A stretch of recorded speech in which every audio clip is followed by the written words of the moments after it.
न माया मरी न मन मरा, मर मर गए शरीर, आशा तृष्णा न मरी, कह गए दास कबीर। कबीर दास जी का दोहा हमारे जीवन में यथार्थ प्रतीत होता है। हम लोग जवानी में पैसे के पीछे भागते फिरते रहते हैं कि कल हम सुकून से बैठकर जिएंगे, और जब बुढ़ापा दस्तक देता है तो दोनों हाथ खाली के खाली नजर आते हैं। नहीं माया मिलती है, नहीं मन भरता है, और शरीर बूढ़ा और खोखला हो जाता है। जवानी के जोश में हम अपने बेशकीमती शरीर को तो भूल ही जाते हैं। समय बहुत तेज़ी से बीत रहा है। अब तक तो बचपना था, कब जवान हो गए और कब बुढ़ापा दस्तक देने लग जाता है, पता ही नहीं चलता। एक उम्र बीत जाने के बाद एहसास होने लगता है। एक युवक अपने मोटापे से अत्यंत पीड़ित था और उसके पिता अपने बुढ़ापे से, अपने शरीर के दर्द तकलीफ़ों से बहुत परेशान रहा करते थे। लाखों उपाय कर लिए, लेकिन उन्हें कुछ समझ ही नहीं आता था कि अपने शरीर को किस तरह ठीक करें। अपने से ज़्यादा अपने बेटे की चिंता उन्हें खाए जा रही थी। बेटे का भविष्य पूरा दांव पे लगा हुआ था। शरीर में कोई भी बीमारी हो या मोटापा हो तो बेचैनी स्वाभाविक है। कहीं भी या काम में ध्यान रख पाना अत्यंत कठिन हो जाता है। एक दिन उन्हें एक गुरुकुल का पता लगा। वहाँ के सन्यासी गुरु आयुर्वेद के ज्ञाता थे और कई सालों से अपने शिष्य को आयुर्वेद का अध्ययन करवाते थे। पिता पुत्र जल्द से जल्द उस गुरुकुल में पहुँच गए और सन्यासी गुरु शरीर के संबंध में अपने शिष्य को प्रवचन दे ही रहे थे। तभी पिता पुत्र ने गुरु से भेंट की और अपनी सारी समस्या, बुढ़ापे की तकलीफ, दर्द, बीमारी उन सन्यासी को बताई। युवक ने अपने मोटापे की तकलीफ गुरु से व्यक्त की। उस सन्यासी से बताया, अपने मोटापे के कारण समझ ही नहीं पा रहा हूँ।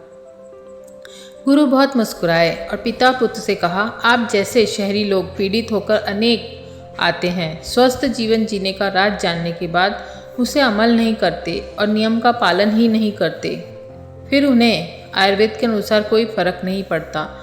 पिता पुत्र ने कई बार निवेदन किया और वचन दिया कि आप जो भी नियम पालन करने के लिए कहेंगे वो हम अवश्य करेंगे। सन्यासी गुरु ने मोटापे से बचने और बुढ़ापे में स्वस्थ जीवन जीने के लिए कुछ नियम बताते हैं। उन्हें वह ध्यान से सुनते हैं। पहला नियम, ताज़ी उबली हुई सब्जियां खाएं, फ्रूट खाएं। अगर आपको कोई लाइलाज बीमारी है तो 3 से 6 महीने के लिए अनाज को पूरी तरह त्याग दें। मौसमी फल खाएं, मौसमी सब्जियां ही उबाल कर खाएं, जैसे ककड़ी, खीरा, टमाटर, मूली, गाजर पेट भर के खाएं। दोस्तों, सब्जी और फलों में अत्यधिक फाइबर और न्यूट्रिशंस होते हैं। क्षारीय भोजन आपके शरीर की अनेक कोशिकाओं को अनेक पौष्टिक तत्व सुचारू रूप से प्रदान करता है। पुराने ऋषि मुनि के ज़माने में सिर्फ फल, कंद, मूल खाकर जीवन जिया करते थे और लंबा और स्वस्थ जीवन जीते थे। पकी हुई सब्जियां और अनेक दालें, अत्यधिक तेल युक्त अम्लीय भोजन करने से हमारे शरीर का संचालन सुचारू रूप से कार्य नहीं करता है। बासी और पका हुआ भोजन शरीर में अम्ल पित्त बढ़ाने का काम करता है। पकने के बाद 2 घंटे के अंदर अंदर खाना खा लेना अति उत्तम माना गया है। खाना जितनी बार गर्म करते हैं उसके पोषक तत्व उससे उतनी ही बार खत्म हो जाते हैं। जितना ज़्यादा क्षारीय भोजन करेंगे उतना ही ज़्यादा शरीर स्वस्थ और निरोगी रहेगा। हरी सब्जियां, पानी वाली सब्जियां क्षारीय भोजन में आते हैं, जैसे लौकी, घिया, तोरई, परवल, टिंडा, कद्दू, ककड़ी, गाजर, मूली, शलगम। यह सब सब्जियां क्षारीय होती हैं। सबसे पहले यह क्षारीय गुण वाली सब्जियां आपके शरीर के ब्लड सर्कुलेशन को सुधारती है। इसका असर आपके ब्लड प्रेशर पर इसका सबसे ज़्यादा असर आपके ब्लड प्रेशर को नियंत्रित करता है। जिन्हें हाई बीपी की समस्या है तो वह अपने खाने में हरी सब्जियों को शामिल करें। उबली हुई सब्जियां और फल का सेवन करें। कुछ ही दिनों में उनका ब्लड प्रेशर नॉर्मल हो जाएगा और बीपी की गोली खाने की भी आवश्यकता नहीं रहती है। मोटापे में अगर आप उबली हुई सब्जियां, फल, फ्रूट, स्प्राउट, अंकुरित अनाज, सूखे मेवे खाते हैं तो आपका वजन 2-3 महीने में ही नियंत्रित हो जाता है। जो ज़्यादा बसा है वह ख़त्म हो जाता है। दूसरा नियम, गुरु कहते हैं कि हमारे शरीर का आधे से ज़्यादा कार्य प्रोटीन खाने से हमारे हड्डी, मांस, मज्जा को ताकत मिलती है। प्रोटीन में दूध, दही, पनीर आज के समय में यह जहर की तरह काम करता है। यह एसिडिक फूड है। 3 से 6 महीने के लिए जितने भी एनिमल प्रोडक्ट हैं, जितने भी जानवरों से बने हुए पदार्थ हैं, उन सबको बिल्कुल ही त्याग दें। जैसे मांस, अंडा, मछली, दूध, पनीर, दूध, मक्खन, यह सब जानवरों से आते हैं। प्रोटीन खाने के लिए अनेक पदार्थ मौजूद हैं, जैसे सोयाबीन का पनीर, बादाम, काजू, मूंगफली, पिस्ता, अखरोट, सूरजमुखी के बीज, कद्दू के बीज, खरबूजे के बीज, तरबूज के बीज, कच्चा नारियल, और इन्हीं से दूध बनाकर भी पी सकते हैं और सोयाबीन का पनीर भी बना सकते हैं। पाचन क्षमता बढ़ाने के लिए मुनक्का, किशमिश, अंजीर रोज लेना अत्यंत उत्तम होता है। गुरुवर कहते हैं, क्या कभी आपने जानवरों को, पक्षियों को दूध, पनीर, घी खाते हुए देखा है? पिता पुत्र अत्यंत गंभीर सोच में पड़ गए और फिर जवाब देते हुए कहते हैं, नहीं, हमने नहीं देखा है। अगर आप पूर्ण स्वस्थ हैं तो एक उम्र के बाद एसिडिक फूड, जानवरों से बने उत्पाद छोड़ देना शरीर के लिए अत्यंत लाभप्रद है। अगर आप अस्वस्थ हैं तो आपको एसिडिक फूड तो छोड़ देना ही चाहिए। इसके अलावा आपके पास कोई दूसरा उपाय नहीं है। तीसरा नियम, अगर आप अत्यंत गंभीर बीमारी से पीड़ित हैं तो आप नमक, शक्कर का बिल्कुल ही त्याग कर दें। उबली हुई सब्जियां और ताज़े मौसमी फल का सेवन करें। जो लोग स्वस्थ हैं वह कम से कम शक्कर और नमक का उपयोग कर सकते हैं। अनेक बीमारियां शक्कर और नमक के छोड़ देने से ही समाप्त हो जाती हैं, क्योंकि फल और सब्जियों में नेचुरल तरीके से शक्कर और नमक ऑलरेडी पाया जाता है। चौथा नियम, गुरुजी चौथा नियम बताते हुए कहते हैं, सप्ताह में 1 दिन और 1 महीने में कंटिन्यू निरंतर 3 दिन कुछ भी नहीं खाना शरीर के लिए अत्यंत लाभप्रद होता है। शरीर की सारी प्रक्रिया सुचारू रूप से काम करने के लिए उसे अपनी ऊर्जा को व्यवस्थित करने के लिए पर्याप्त समय मिलता है। यदि कोई भी बीमारी निर्मित हो रही है तो उसमें ब्रेक लग जाता है, एक गैप बन जाता है और बीमारी समाप्त हो जाती है। उपवास के दौरान नारियल पानी पीना अत्यंत लाभप्रद है। उपवास के दौरान खूब पानी पीना चाहिए। अगर आप बिल्कुल भी भूखे नहीं रह सकते हैं, बिना खाए नहीं जी सकते हैं, तो हरी सब्जियों का जूस बिना नमक या शक्कर के आपने अवश्य पीना चाहिए। सब्जियों का सूप भी आप ले सकते हैं। शरीर को पूरी तरह डिटॉक्स कर देता है। शरीर के जितने भी विषैले पदार्थ, जिन कारणों से बीमारियां पैदा होती हैं, वह 3 दिन में पूरी तरह शरीर से बाहर निकल जाती हैं और शरीर हल्का हो जाता है। छठा नियम, अगर आप बुढ़ापे की अवस्था को जी रहे हैं तो आपने सब्जियों का सूप जैसे गाजर, लौकी, पत्तेदार सब्जी, पालक, मेथी, हरी गोभी, टमाटर, सब्जियों का सूप बनाकर अवश्य पीना चाहिए। जिनके दांत नहीं है उनके लिए सूप वरदान की तरह काम करता है। 7वां नियम, सुबह उठते ही 2 से 3 गिलास पानी पिएं। दूध की चाय का सेवन बिल्कुल भी नहीं करना चाहिए। पौष्टिक भोजन आप कर लें और 1 कप चाय उस पूरे दिन में पी गई विष की तरह काम करता है, जो आपके पूरे स्वास्थ्य को, शरीर को एसिडिक, अम्लीय बना देता है। भूखे पेट चाय पीना कई बीमारियों को बुलावा देना है। भूखे पेट सुबह एलोवेरा का जूस, आंवले का जूस जरूर लें। नाश्ता सूर्योदय के पहले और खाना 1 बजे से पहले आपका हो जाना चाहिए। 8 बजे से पहले आपने पेट भरकर फल और अंकुरित अनाज जैसे हरी मूंग, मोठ, चने, अंकुरित अनाजों का सेवन करना चाहिए। सुबह नाश्ते के बाद आप एक काढ़ा बनाकर पी सकते हैं। तुलसी, अदरक, पुदीना, लौंग, इलायची, सौंफ, काली मिर्च, अजवाइन थोड़ी मात्रा में आप पानी में उबालकर हल्की सी गुड़ और हल्की सी चाय पत्ती डालकर आप इसे नाश्ते के बाद ले सकते हैं। यह काढ़ा आपको अच्छी सेहत प्रदान करेगा। दिन का खाना 11 से 1 के बीच में हो जाना चाहिए। उसमें सबसे पहले सलाद पेट भर के अंकुरित मूंग, मोठ भी ले सकते हैं। उसके बाद आपने उबली हुई सब्जी का सेवन करना चाहिए। जिन्हें कोई गंभीर बीमारी है उन्हें नमक अत्यंत कम से कम या ना के बराबर उपयोग करना चाहिए। 1 बजे से लेकर 6 बजे तक जब भी भूख लगे तो आपने ड्राई फ्रूट, सूखे मेवे, भुने चने इसका उपयोग कर सकते हैं। वैज्ञानिकों ने कुछ कैंसर पीड़ित लोगों के लिए एक प्रयोग करके देखा जो लास्ट स्टेज में रहे थे। उन्हें बिना नमक और शक्कर के सिर्फ फ्रूट, फल, कंदमूल और सब्जियां खाने के लिए कहा। उन्हें बिना नमक और शक्कर के सिर्फ ताजे फल और सब्जियां, उबली हुई सब्जियां खाने के लिए कहा। कुछ ही समय महीनों के दौरान ही उनका पूरा कैंसर जड़ से समाप्त हो चुका था। वैज्ञानिक हैरान हो गए। जब दूसरी रिपोर्ट ली गई तब उनका कैंसर बिल्कुल भी नहीं आया, रिपोर्ट नॉर्मल आई थी। तो इस तरह के तथ्य सिर्फ तथ्य नहीं हैं, आज के समय में यही हकीकत है। 8वां नियम, भोजन जो भी आप खाएं चबा चबा के पानी की तरह हो जाना चाहिए। जैसे भैंस जुगाली करती है उसी तरह एक एक निवाला 32 बार चबा चबा कर खाएं, जुगाली करते हुए खाएं।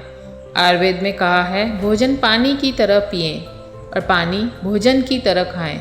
इसका यह अर्थ हुआ है कि भोजन चबा चबा कर इतना तरल हो जाना चाहिए कि जिस तरह हम पानी पी रहे हैं। पानी पीते वक्त मुंह में घुमा घुमा के पानी इस तरह पीना चाहिए जैसे हम भोजन चबा रहे हैं। एकदम स्लो स्लो सिप सिप करते हुए पानी पीना अत्यंत स्वादवर्धक है। 9वां नियम, रात का भोजन बिल्कुल बंद कर दे। शाम 6 बजे के बाद कुछ भी खाना विष के समान है। सूर्यास्त होता है उसी तरह हमारे शरीर की अग्नि अत्यंत मंद पड़ जाती है, धीमी हो जाती है। हमारे भारतीय कल्चर के हिसाब से रात का भोजन अत्यंत हैवी, भारी भरकम होता है, तेल युक्त होता है। जितना ज़्यादा ऐसा गरिष्ठ भोजन रात को जितनी देर से लेंगे, बीमारी एक न एक दिन दस्तक जरूर देगी। अगर आपको रात 7 बजे से पहले अगर आपको शाम में भूख लगती है तो आप एकदम तरल पदार्थ, सब्जियों का सूप, गाजर, लौकी, रागी का सूप ले सकते हैं। अगर आप रात सोते वक्त कुछ भी नहीं लेते हैं तो कुछ ही दिनों में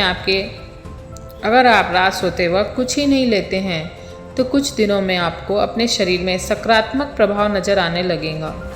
और रात को न खाना मोटापे के लिए तो वरदान है। बहुत जल्द से जल्द समय में मोटापा कम हो जाता है। 10वां नियम, बुढ़ापा आने से पहले ही अपने शरीर को सुबह रोज 4 से 5 किलोमीटर चलने का अभ्यास करें। कुछ प्राणायाम सीखें, योगा करें ताकि शरीर में फ्लेक्सिबिलिटी, लचीलापन बना रहे। इससे मोटापा भी नहीं आएगा। और दूसरा, बुढ़ापे में शरीर इतना फ्लेक्सिबल बना रहता है कि आराम से हम चहलकदमी कर सकते हैं। अगर अभी आप बुढ़ापे की अवस्था से गुजर रहे हैं और आपने पहले समय रहते यह सब नहीं किया तो यकीनन आपका बुढ़ापा अत्यंत तकलीफ से भरा हो सकता है।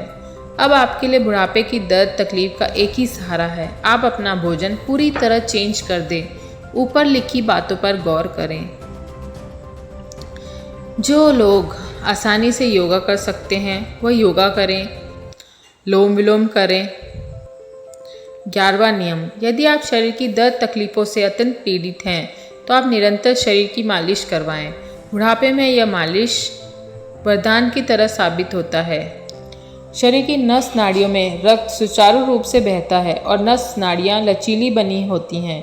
मालिश से शरीर की नस नाड़ियाँ लचीली बन जाती हैं। स्वस्थ मनुष्य को भी निरंतर महीने में 2 से 3 बार मालिश अवश्य करवाना चाहिए। 12वां नियम, खान पीन के अलावा हमारे जीवन में हमारी मानसिक शांति अत्यंत जरूरी है। कितना ही अच्छा भोजन विष की तरह हो जाता है अगर आप नकारात्मक सोच के मालिक हैं तो। रात सोते वक्त योग निद्रा ऑडियो लगाकर जरूर सोएं, जिनसे मन शांत होकर बेफिजूल के विचारों से मुक्ति पाता है और नींद गहरी आती है। बीमारी के इलाज रात को नींद की गहरी अवस्था में शरीर खुद ब खुद करता है। शरीर के पास खुद को स्वस्थ रखने की प्रतिरक्षा प्रणाली है जो स्वयं को खुद को ठीक कर सकती है। अगर आप उसे सही समय और सही भोजन देते हैं तो वह स्वतः ही अपने शरीर को सुरक्षा प्रदान करती है। और मानसिक विचार कर करके हस्तक्षेप न करें। चिंताग्रस्त होने से आम बीमारी भी लाइलाज हो जाती है। 13वां नियम, भरपूर मात्रा में ऑक्सीजन लें। सुबह सूर्योदय से पहले पेट भरकर गहरी लंबी सांसें लें और छोड़ें। इससे पूरे शरीर में ऑक्सीजन पर्याप्त से ज़्यादा होता है, जिससे अवेयरनेस भी बढ़ता है और शरीर की सभी कोशिकाओं को पर्याप्त मात्रा में ऑक्सीजन मिलने से ब्लड सर्कुलेशन ईजी हो जाता है। जितना ज़्यादा ऑक्सीजन शरीर में पहुँचेगा उतने ही रेड ब्लड सेल्स की बढ़ोतरी होती है और आप उतना ही तरोताज़ा और आनंदित महसूस करते हैं। चिंता युक्त रहने का सबसे बड़ा कारण है ऑक्सीजन पर्याप्त मात्रा में न पहुंचना। शरीर के अलग अलग हिस्से में ऑक्सीजन का न पहुंचना ही तनाव का मुख्य कारण है। इसलिए रोज़ सुबह जितना ज़्यादा हो सके ऑक्सीजन लें। लंबी गहरी सांसें लेना और छोड़ना करें। 14वां नियम, जीवन में स्वस्थ रहने के लिए सबसे महत्वपूर्ण है मन का आनंदित रहना, खुश रहना। और खुश रहने के लिए अपने मनपसंद शौक़ जरूर पालें, जैसे गाने सुने, स्विमिंग करें, नाचें, बच्चों के साथ खेलें। 15वां नियम, कोई भी नई आदत डालने के लिए आपके भीतर, आपके मन में दृढ़ संकल्प होना अनिवार्य है। अगर आपका दृढ़ संकल्प मजबूत नहीं है तो आप कोई भी आदत बदलने में आपको तकलीफ़ होगी और आप आदतन पुरानी ही आदत के अनुसार खाना पीना रहना करेंगे। इसलिए अपना संकल्प मजबूत करने के लिए निरंतर ध्यान करें, अपने मन को नियोजित करें। इस तरह पिता पुत्र ने गुरुकुल के सन्यासी गुरु को अत्यंत प्रेम और हृदय से धन्यवाद दिया, जैसे उनके जीवन जीने का मार्गों का मार्ग मिल गया हो। दोस्तों, स्वस्थ और निरोगी जीवन जीने के लिए सबसे महत्वपूर्ण है हमारा भोजन। जितना ज़्यादा आप क्षारीय हल्का भोजन करेंगे उतने ही ज़्यादा आप अधिक स्वस्थ होते चले जाएंगे।